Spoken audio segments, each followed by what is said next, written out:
Should be super I'm just easy. going to go with the flow and let you guide us here. Okay, perfect. Here we go. Hello and welcome to the Meditation Conversation. I'm your host, Kara Goodwin, and I'm so excited today. I have Reuben Langdon here. Reuben is an actor, filmmaker, and truth seeker. He's made appearances in several blockbuster films, such as Charlie's Angels, Spiderman 2, and Pirates of the Caribbean at World's End. And he's performed and produced numerous video games, such as the Resident Evil and Devil May Cry franchises, which gives me huge credit with my 14-year-old son, who was very impressed by that. And he also co-produced the Citizens Hearing on Disclosure, which was a historical event that brought together 40 witnesses from 10 different countries to testify in front of 6 former members of the US Congress on the fact that the world is being engaged by extraterrestrials. And to date, it's the most concentrated body of evidence and testimony ever put into one place and one time on the ET subject. And he's also the creator of the series Interview with ED, which you can find on Gaia and Vimeo. And we will talk a lot about that because I am in love with this series. So welcome, Reuben. Nice. Hey, thanks for having me. Thanks so much for being here. I'm really excited to dive into this stuff with you.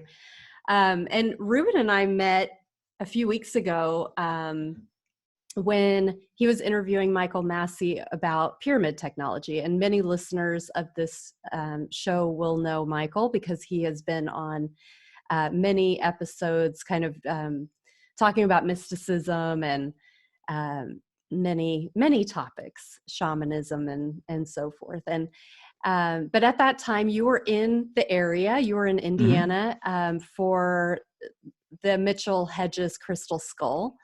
And so Michael and I went up and he did the interview, and then we had some interaction with the Crystal Skull, which was amazing. And then after that, I got turned on to your show Interview with ED, and I have just been like devouring it since then. It's amazing. Divine synchronicities.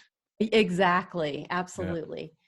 So I talked about a lot of your credits. I didn't even mention Avatar, which blows me away that you were Jake Sully from the stuntman perspective and do you call it like the motion capture? Is that motion capture? Yep. That's what we did.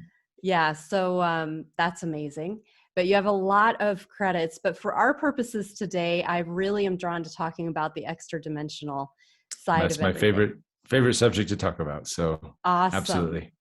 So was there one watershed moment for you that began your journey into the ED space, and that could include but not be limited by what happened on March 29th, 2007?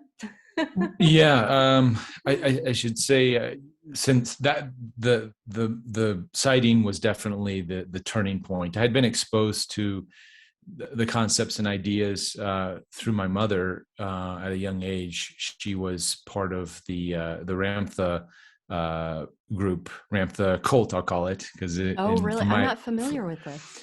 It's back in the 80s. There was this channeler named Jay-Z Knight, who actually she's still around, but she channeled a being called Ramtha, an ancient Atlantean from the White Brotherhood, who was giving all this great spiritual advice and wisdom to, whoever was willing to accept it, and was touring the country, I think the world perhaps, and became quite popular very fast.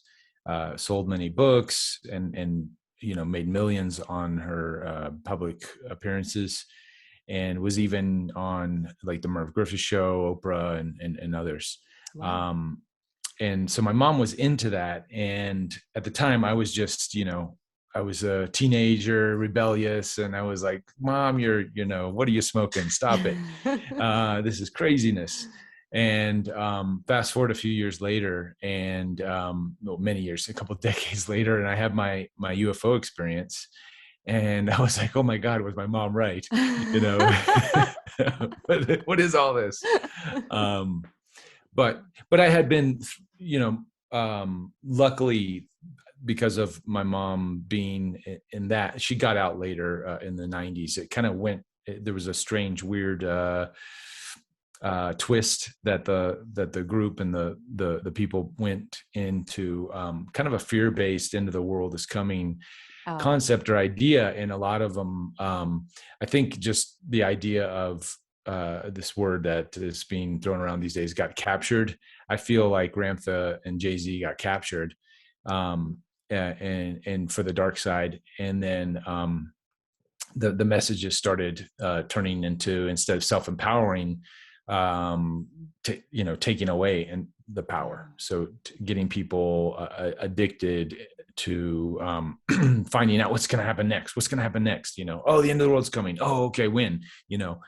Oh, I have the secret sauce, and you got to come to my event, and I'll tell you. It started going that direction, and my mom was right in it. When you're deep in it like that, you don't understand it. And then she got out. But she's always been sort of spiritually oriented and leaning towards the spiritual, the woo, as some people call it. Which was good, because then I got exposed to the woo at a young age. And even though I didn't believe it and I questioned all of it, when I had my experience, at least I had some reference points that I could work with, not fully taking the red pill, believing all of it, but enough to navigate it. So as I started doing my own, much of a shock when it happened. Yeah.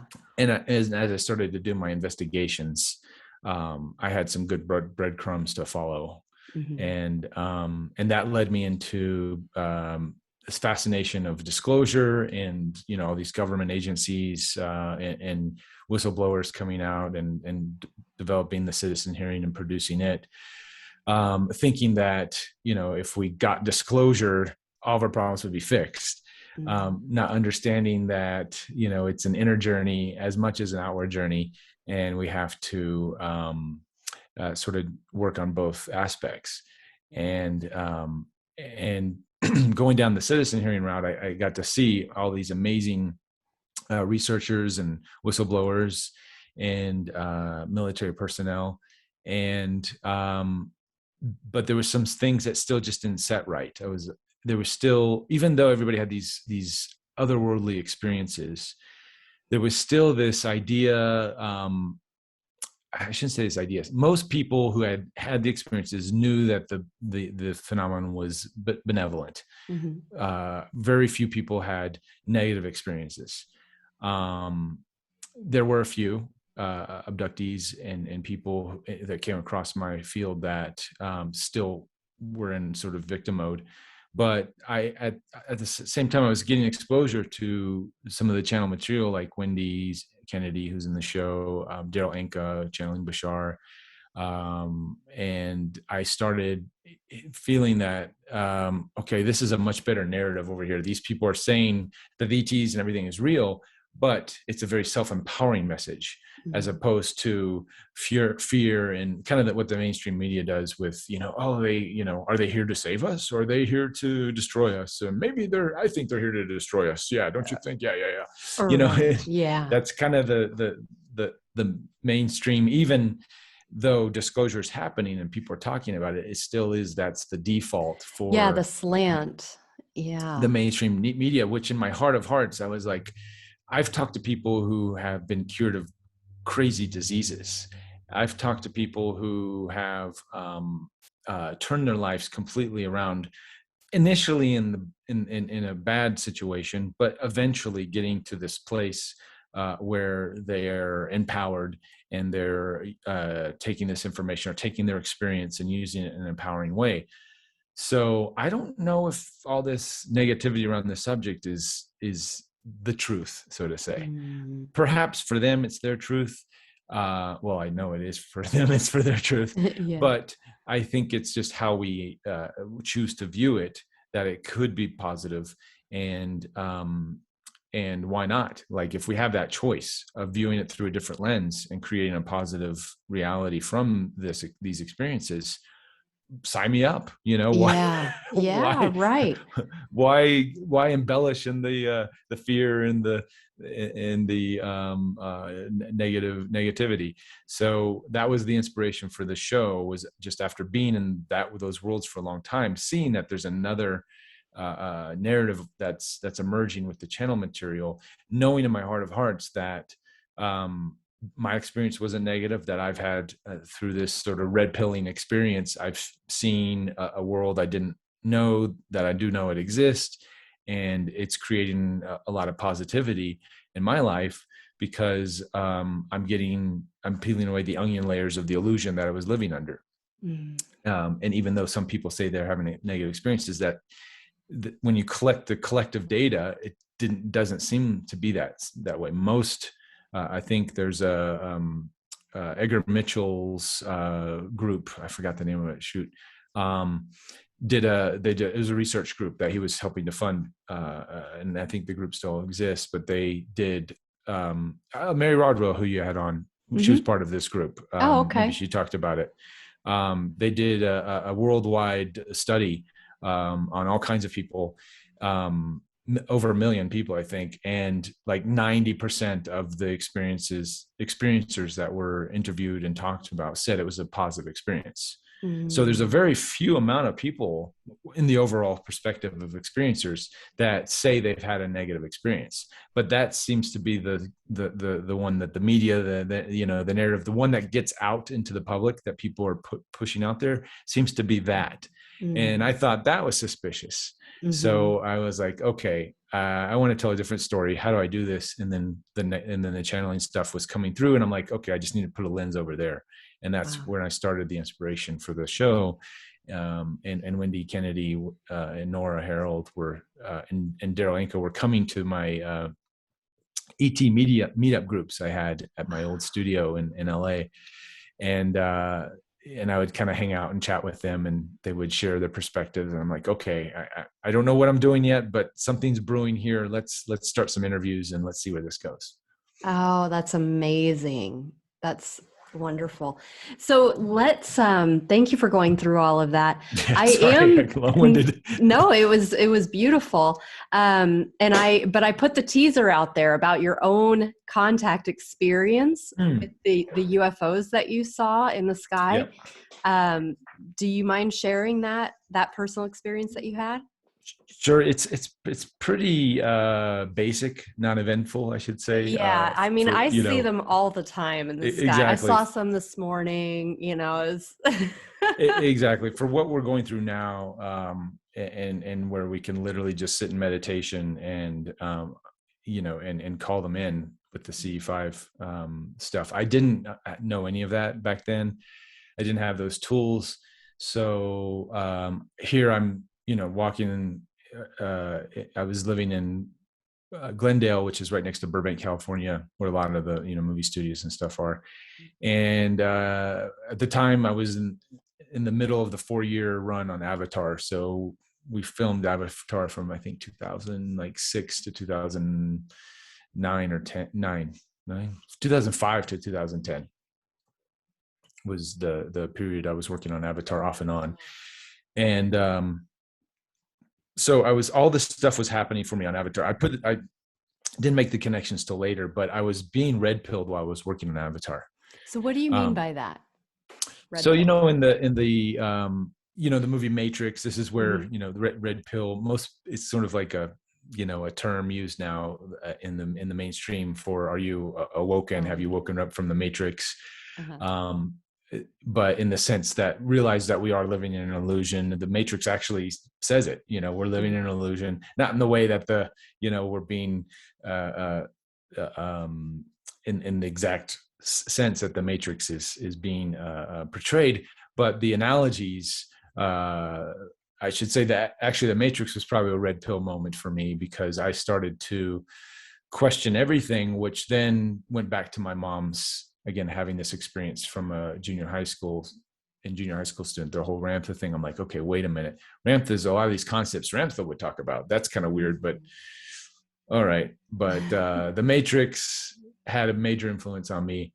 Conversations with God, the book series, and Bruce Lee and the philosophies and teachings of Bruce Lee, which were, Lao Tzu, Krishnamurti, and he was kind of a more of a philosophical martial artist than your typical action hero. There was a lot of philosophy that he brought with his stardom. So I guess I was already kind of primed up to that moment. So when I saw these things, I like I said, I had reference points, and I was like, I think I'm looking at a UFO. Oh my God. And I called my friend. I'm like, where are you? He was in Burbank, which was like on the other side of this mountain. And this was daytime? Daytime. Yeah. And there was a lot of these little white dots that just showed up in the sky. And they, there was no way they could have been planes, because planes were flying around and flew through them, and they were a little further out than planes, but they were very clear white little specks. And over a period of 45 minutes, they multiplied till, I felt like the whole sky was full of them, but I roughly counted about 30 to 40 maybe. And then they started disappearing one by one.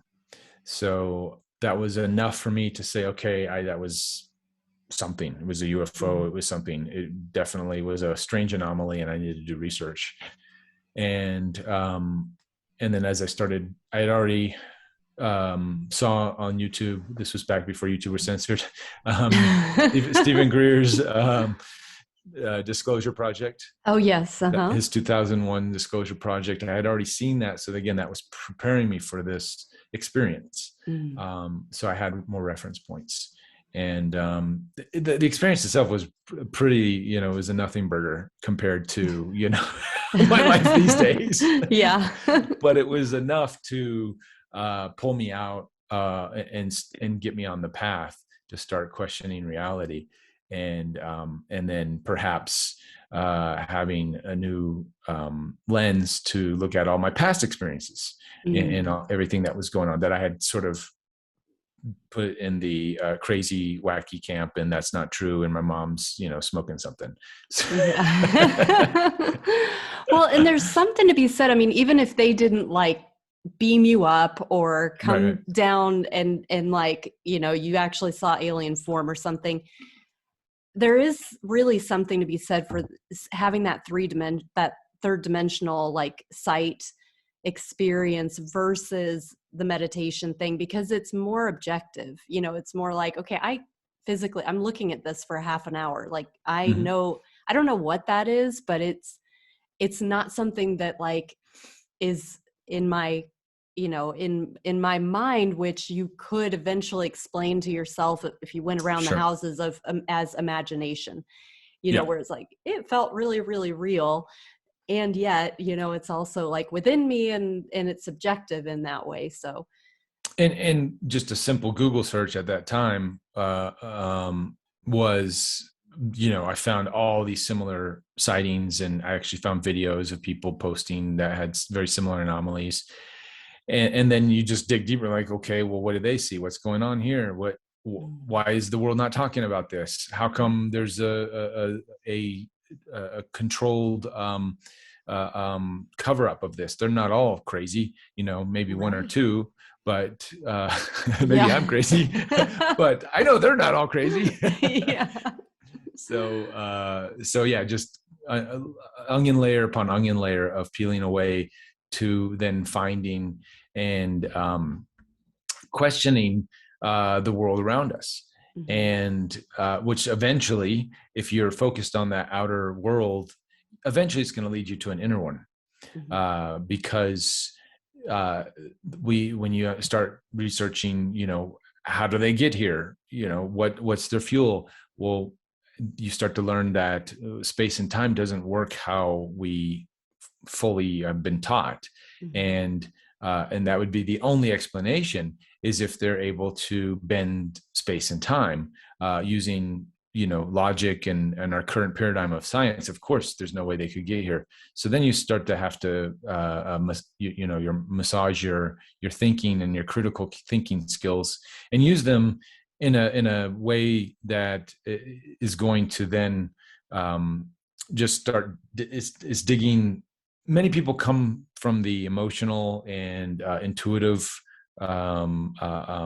position on this Mhm. subject because they've had intuitive hits, or they feel something right. I'm very much in my head, and you can probably see from watching the show and the questions that I ask.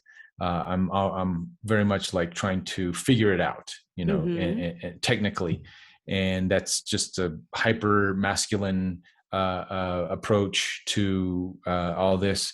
But I feel it leads to if you use critical thinking, if you use logic, and you can still get to the same end position as if you come at it from your heart. The journey is going to be a little bit different, but eventually you're going to realize, from a critical thinker and just asking these questions and having these experiences, that it does lead to the heart. That oh wait, this is an emotional thing. Our reality is based on emotions and thoughts and beliefs. So what is that? Let me Mhm. feel, and let me start to feel into my heart to see if I can experience more. And then you Yeah. do, and then you're like, oh my God, reality is not this thing that is just coming at me. I'm actually have a positive effect, or negative, or an effect Uh-huh. of The what creator. I'm experiencing, if I understand and merge this up here with this here, Mhm. and can my head and my heart. And if I can, and I integrate those a little bit better, then I can have a more of these experiences, more of these UFO things can start to happen in different ways if I start looking at them too. It's not just all about lights in the sky. Mhm. Right. Yes. Thank you for that. And I love that logical, rational brain that you bring to it, because I likewise, like, that's kind of my bent. Mm-hmm. Also, I originally did IT work, and I started as a computer programmer. I mean, it's taken a lot for me to, like, get more comfortable in the heart, Mm-hmm. and have that kind of leading approach to everything, because my mind still gets in my way. I mean, I've had a Yep. lot of experiences, and it's still like my mind will just come in and put an overlay on there, and it's like, but is that what you think it is? And it's Right. like, Yep. in the critical thinking, it's a blessing and a curse, because it Right. Right. can Right. be kind of limiting. But like you say, if we do that integration with the heart, that's so key. I think um that's what collectively we're doing right now. We're starting to. right. I mean, we're Yeah. just part of this grand awakening that humanity's going through, is um, relaxing into the woo a little more. Letting Yeah. the woo come out. Yeah. It's going to force itself out no matter what, because that's just where humanity, and as far as the planet and all the energies that are assisting us in this uh, uh, grand evolution is. It is, these are integrative energies that we're around, so which is helping us to integrate. So we just have to sit back into that a little more, and let the woo do its job. Yeah. And we don't have to do anything except for start to believe in the woo a little bit, you Yeah. know. God willing. I mean, it's interesting, because I wonder, because I feel that way too. Like, we are all progressing, more people are opening up, and then there's the logical part of my mind that's like, but is it the world that I'm creating? Like, is it the people I'm surrounding myself with, and the media I'm watching, like Interview with Yeah. Edie? So it's like, what It is is. what is Joe It Schmo's experience? I don't Right. know. But that's what we're learning through all of this, is all of the experiences are valid, and all truths are true, and that all of these things that people are experiencing, they are it's not that this is truth or that's truth. It's that I have the power and the ability to choose what I prefer, Hmm. and to not invalidate anybody else's reality, or anybody else's experience, even though how treacherous and horrible they may be experiencing it. It's not our jobs to invalidate that, but it's our jobs to choose what we prefer, and experience the good times and the good things. And then, you know offer a hand, an extension for those who are ready to change their preferences, then our hand is there to pull them and say, hey, my reality is in fact no better than yours, as far no more real or less real than yours. It's the same. It's based on the same quantum energy. I'm just simply choosing this route, and it seems to be working. There's a lot of cool things happening over here. There's a lot less stress from my perspective, but maybe you don't see it that way, and that's okay. Yeah. It's so interesting you're saying that, because I mentioned to you in a side conversation, I think last week or the week before, that I had a transcendental experience where I came out of the matrix. Mm-hmm. And so I saw from a like above the matrix, and like how like the code, it was like this coding, but it was Mm-hmm. light. It was like these Mm-hmm. this golden webbing of light, but that was code. And then I could see time and like how that isn't linear. It really helped me to understand that, because I had accepted that, but I didn't really get it. And then I Mm-hmm. saw it and I was like, oh, okay, yes, that makes sense. But the other big piece to it from what I experienced was that was exactly what you're saying, how we are creators of our reality, Mm-hmm. and how it's all around choice. So the Yep. multitude of choices that we are making moment to moment is like, the way that it appeared for me was like it affects your light. And Yep. as your creatorship, so you've got like your human experience and you've got your creatorship, and they're connected, and they're, of course, they're one, but they're also two different perspectives in different dimensions. And but as you make these choices, it affects the light, whether you have more light or less light, and then that Mm-hmm. affects your connection and the transmission to your creatorship.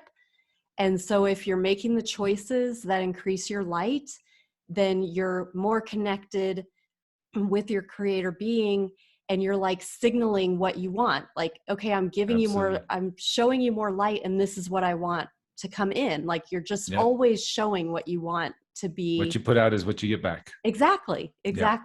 Which again, like that wasn't like a new concept Right. intellectually, but to actually see it in like the like, oh, I send this light because these choices that I make help me to be brighter and Right. to transmit this signal. And then that also, like everybody doing that to their creatorship being, Mm-hmm. it just tells our creators what we want here, and And that's exactly why we have to go back to um, that idea of acceptance and letting everybody figure it out on them for themselves. We can't yeah, tell anybody this is how it is, and this is what you got to do, because that goes against that idea of allowing everybody to be their sovereign being, to make those choices for themselves.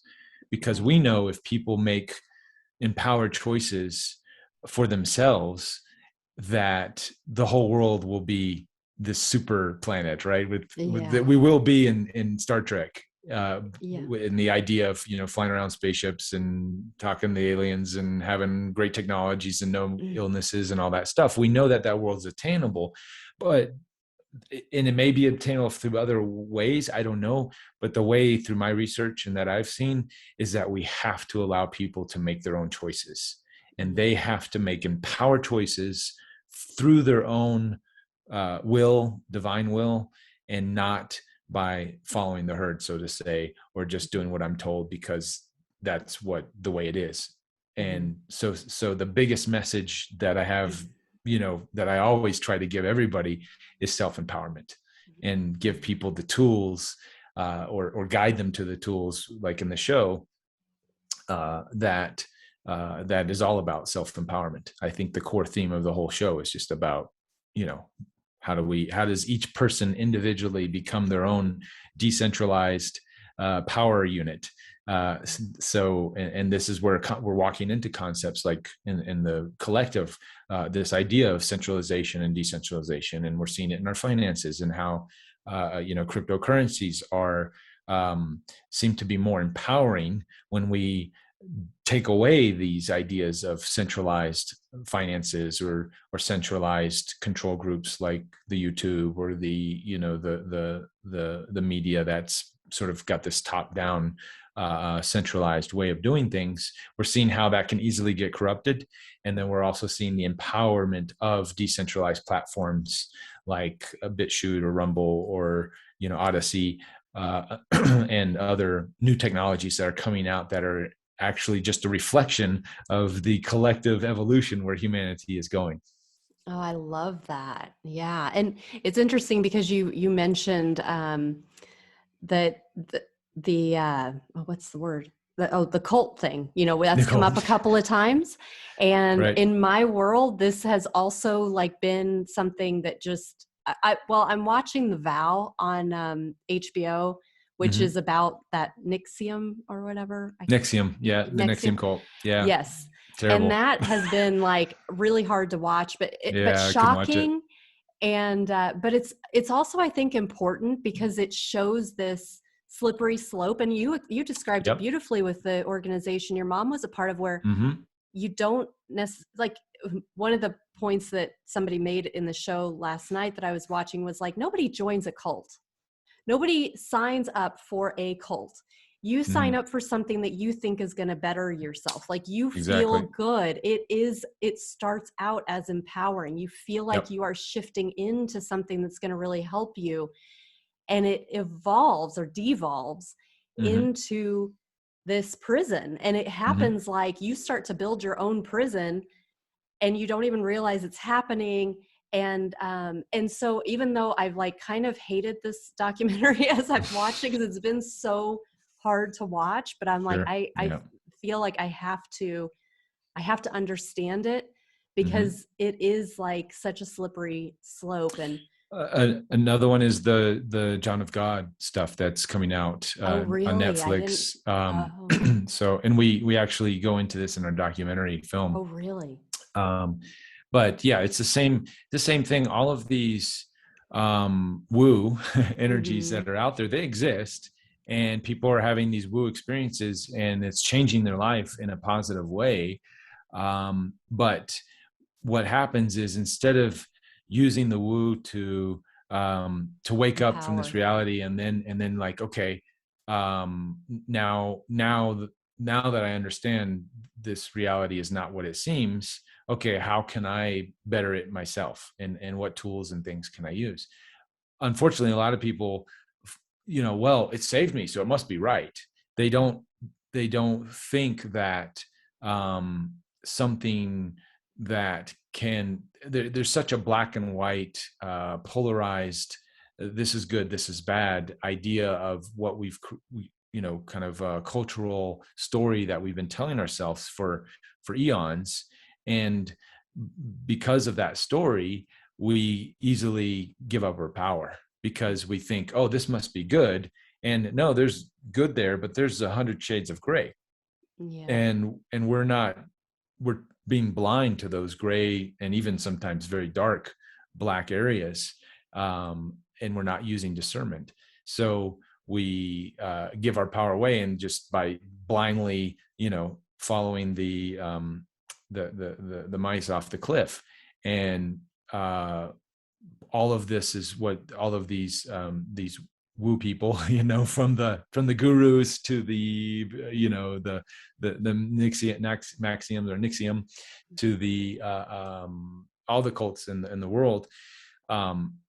These are just reflecting back to us that, hey, no, these paths lead to a dead end. And then you have on the other side, you have a whole group that's demonizing everything. That if it's got any woo in it, it must be evil and it must be demonic. And then that's the other spectrum. So that's the opposite end, sort of trying to ride that straight arrow of goodness and with good intentions, but you're trying to ride it so tight, and it's such a narrow bridge to cross, that it's very hard to navigate, and you're not willing to look at all the other possible paths or ways that are actually beneficial for other people, and offer a great amount of wisdom and knowledge. And what happens is you often fall off your bridge because you yourself can't. You've created such a narrow path for you to follow. A lot of the Jesus camps, they kind of do this, where it's a very righteous and good path to follow, and to be walking that. And I have much respect in I should just say respect for people who choose that path to walk on. But what happens is then you end up becoming judgmental and demonizing all the other potentially, actually, we don't know, but we have to, there's many unexplored paths. We should at least open the door to see if it's going to help us or not, and to judge it before we see the results is just, I think, a lack of imagination, and a lack of exploration. I think it's good to explore, but be cautious and be discerning. Right. And that's one of the things that I like so much about Interview with ED is the exposure to so many different channelers and teachers and healers. And it's because I find such benefit in exploration and kind of getting a view of of breadth, of lots of different types of teachings, and seeing where they overlap and what resonates and what doesn't. And I think that that's one of the places where we do get locked in, is when we're like, oh, this is it. Right. This is the teaching. This is the teacher. And now I give all of my focus and all of my devotion and all of my, whatever they say, I believe, and I think that can lead us down a false path. Yeah, absolutely. That's why I offer my buffet of channelers to, because, there's some that I resonate with more than others, but I know I'm just me, and there's the information there it's solid. So let everybody else discern that and find out for themselves what's going to best resonate for them. And I'm just putting it out there. You guys decide. Right. Yeah. Well, and so you've had such a variety, and you mentioned about empowerment, that's kind of an overarching one. Are there other sort of themes that you see that kind of that cross over a lot, that crop up from guest to guest? Yeah, absolutely. There's empowerment. There's the ascension that we're going through collectively on the planet. Everyone shares that same viewpoint, and this is a specific time, like a special time on the planet. Absolutely. Yeah, that we're especially, and it's great because I started the show in 2014. I started the first interviews, and I started talking about, ascension. I started talking about this grand evolution that humanity is going to go through. And we start talking about timelines, and we're not in the sense of when is it going to happen? How is this all going to unfold? And I'm hearing stuff like, within the next 10 to 15 years, things are going to be really big. Humanity is going to be a major shift. And I'm, 2014 and 2015, I'm like, what kind of feels like we're on the same, there's some minor shifts, but I'm like, 15 years at this pace, I don't think we're going to get there. Maybe there's something. And then COVID hits, everything gets turned upside down. And I'm like, oh shit. There we are. Yeah. There it is. It's happening. I have thought that too, because so many times when I'm going through it, I'm like, when was this recorded? I'm like, this was 2014. Cause they'll say things like, we're on the precipice, like it's coming and it's going to be fast. And it's like, but and I have the same thought, in retrospect, they were on it and they had no idea how it was going to affect every single person on the planet. And how quickly it was, using my critical thinking and my analysis of it all, I'm like, well, looking at the trends and the charts and trying to make, the Fibonacci sequence spirals and, do my projections. I'm like, mentally, technically, there's no way we can get from A to B, in such a short amount of time. But then they're like, oh, but time doesn't exist the way you guys perceive it. You see, there's a whole quantum that you guys are just now starting to understand. So we can go from A to B in a nonlinear way. And I think that's what's starting to happen. And all of this that collective humanity is going through is helping us break our paradigm, break free from these limiting constructs that we have given ourselves collectively. And like you said, your whole understanding of time, things aren't linear. Like these are the bases for ushering in the woo, ushering in this new paradigm where everything is nothing like it was before. Yeah, absolutely. So, I'm sorry, I'll edit that out. So, you have immersed yourself in these episodes and you're actively participating.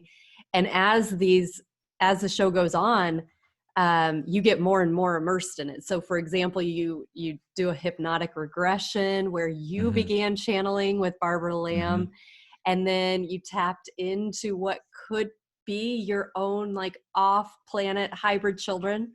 I love this so much with Bridget Nielsen. Yeah. I love that episode. She's amazing. So do you feel like you have been changed by these encounters? Oh, absolutely. Absolutely. That was one of the, I guess, using my intuition, but not really. I mean, at the time I was still very much in my head. In the beginning, I did the first interview with Nora Harold, and I was thinking of this idea of this project would be a feature film, and I would film it like a documentary, and I'd have a bunch of talking heads. And I had that first interview, and then I was like, something's not right about this. Perhaps, and at that time it was kind of using my ego in a sense, in a positive way, because I had this following from the video game world and from, the projects you listed at the beginning. Not super famous or anything, but I got invited to conventions and to hang out with the kids and sign autographs and stuff. So I was like, well, how can I use that to my advantage? Because I'm really interested in this stuff, but it doesn't seem to be a very popular subject right now.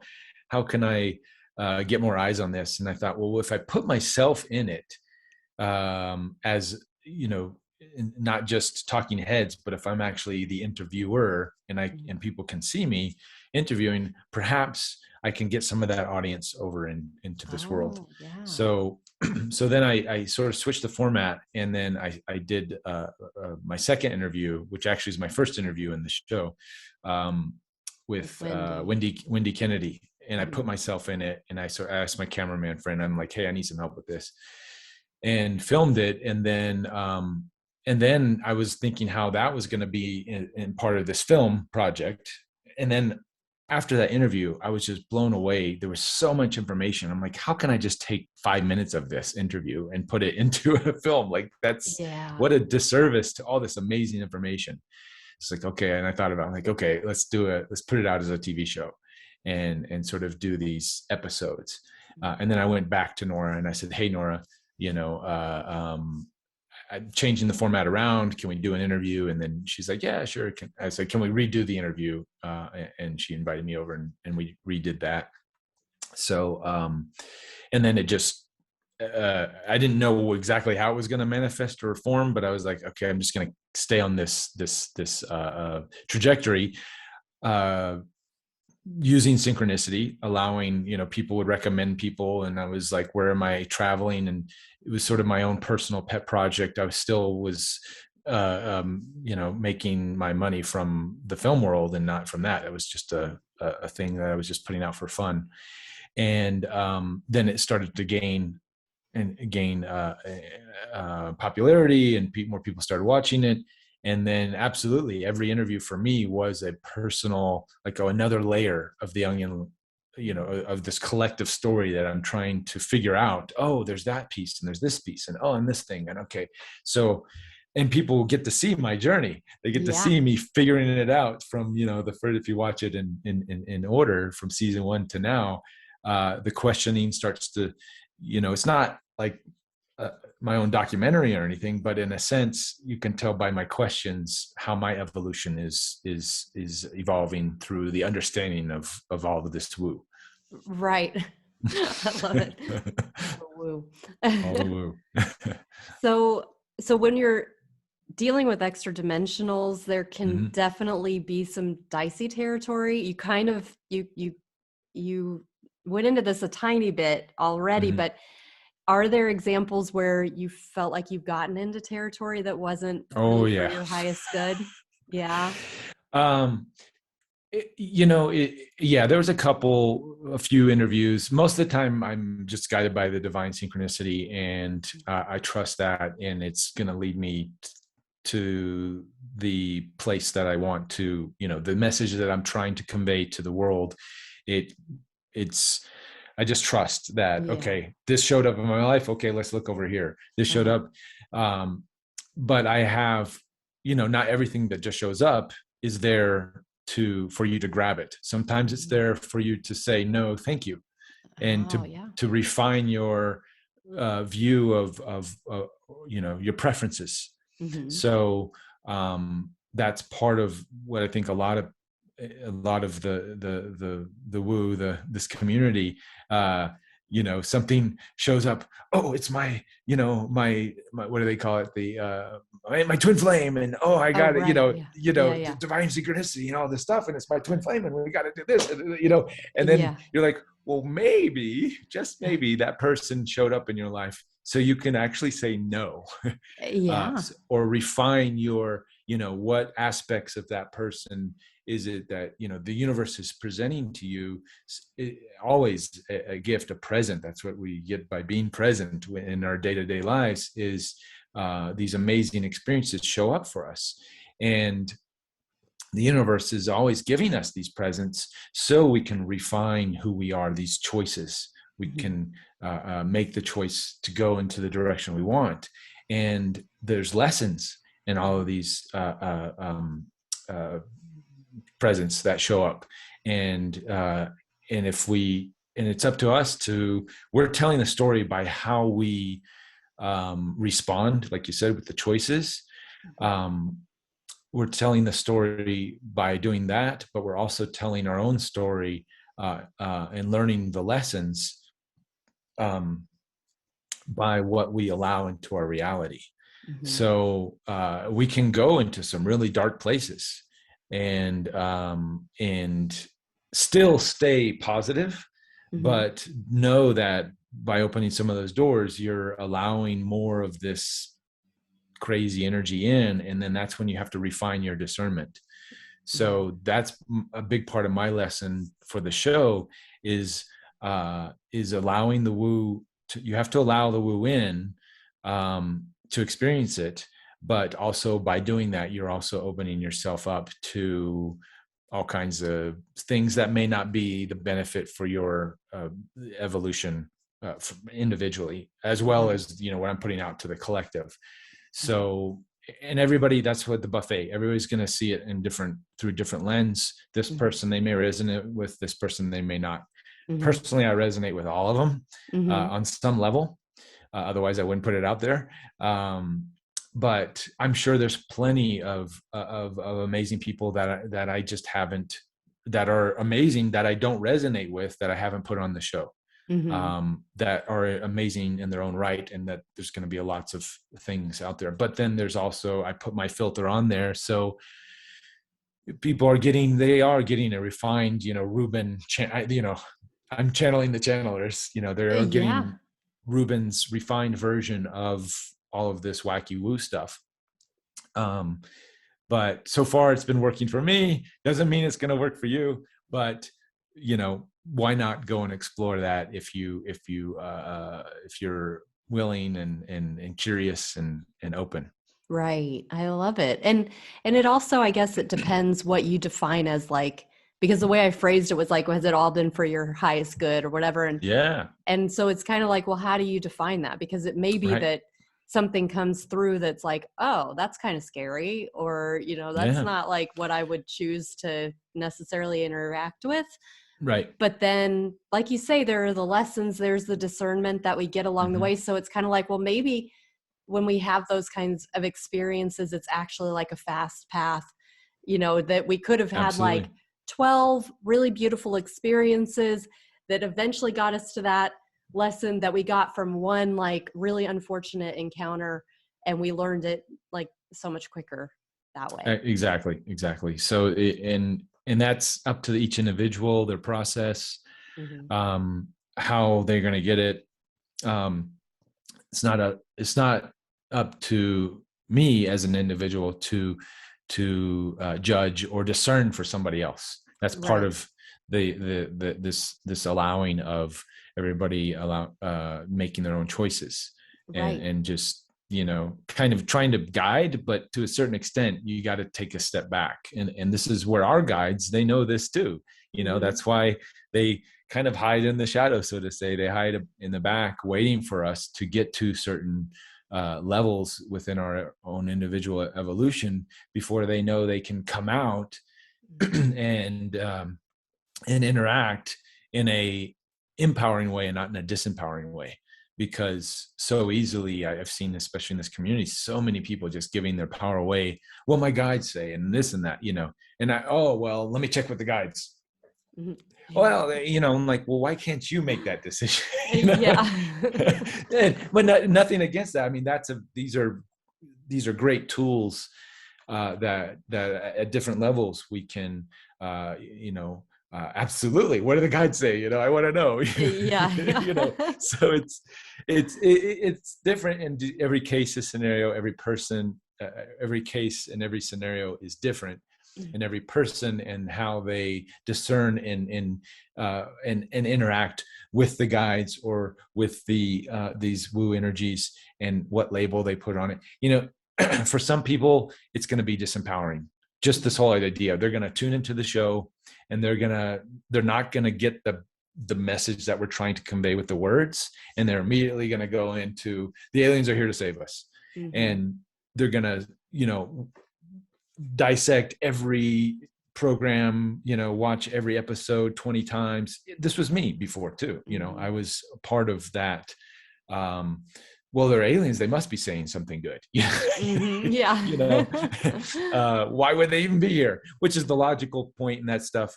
But through that, what happens is then our discernment gets muddied a little bit, because now we're just automatically thinking that this alien race, whatever they have to share with humanity, is going to be, you know, the best secret sauce on, you know, available. So why Right. everybody needs to take that secret sauce. Right. Other people are going to think that with, you know, their religions, their belief systems as well. So immediately, that's where I had to sort of refine and start and listen to the words, and not uh, uh, just blindly believe everything that's being, not blindly believe that everything's being said, but just, yeah, in a sense that Mhm. there's what these beings are trying to teach us, what these messages, and what I'm trying to what I've gotten out of it over the years, is that there is this layer of discernment for each individual, um, and part of the, you know, non-judgment, non-fear, is the allowance for other people really to have their own beliefs and their own ways, and that I'm not there. I do not have the gospel truth, because if I said I did, I'd be just as, you know, we'd be in the same, we wouldn't be evolving, would we? We'd be in the same Right. same old patterns. Right. Yeah. Right. I love it. Well, thank you so much. I have so many more questions, so you're Sure. welcome to come back at Yeah. any point. I would love it, but I do have to I have to wrap up, Yep. unfortunately. No, this But was thank you good. so Thank you. much. Thank you for being here. Thank you for the work that you're doing and this light that you're shining through Interview with ED and all of the other work. You're it's such an honor to watch that accelerated evolution that's happening with you. And as you know, it's this beautiful kind of symbolic thing that's happening on a much bigger scale. But thank you for Absolutely. taking us all on a ride with you Oh, thanks through for that tuning in. format. Appreciate it. Good. Thank you Absolutely. so much. Many blessings, Reuben. All right. Take care. Bye-bye. Thank you. Bye. All Okay. right. That was wonderful. And seriously, Yay. I would love to have you back. I do have so Yep. many more questions, but I have to go to the eye doctor. That's so Yeah, boring. no problem. This was good. It's better to keep it. I could go on for hours and tangents and all this stuff. So it's good to keep Yeah. it concise for the first Yeah. one. See what people, how they resonate with it, and Yeah. and if there's a demand, then absolutely, I'd love to be back on and Oh, talk more wonderful. woo. I love I talking love more it. woo. I love it. I met with Bill on Friday. He was on. So I Oh, just okay. I haven't edited it. It's impossible to say edited it. Exactly. Yeah. Well, you did a good job. Yeah. You get the idea. I get the idea. Yeah. But yeah, so you guys will come out at a similar, kind of probably back to back. Okay, cool. Fun. Yeah, it's been quite a joyride hanging out with Bill and going on his He's adventures. awesome. Yeah, it was such a blessing to meet both of you and your crew. You guys it was really a true highlight for me. I had such a good time. It's awesome. Well, perfect that you're doing this podcast, and we didn't know either. Just that's Yeah. the skull has these ways of sort of bringing together synchronicities. Right. It attracts all kinds of woo, but I think Yeah. for the most part, it's a good attraction. It brings Yeah. people together in a positive way. Yeah, absolutely. Good. Well, many blessings. Yep. Thank you so much. All right. Thank you so Have much. a Bye bye. great week. You too. Bye.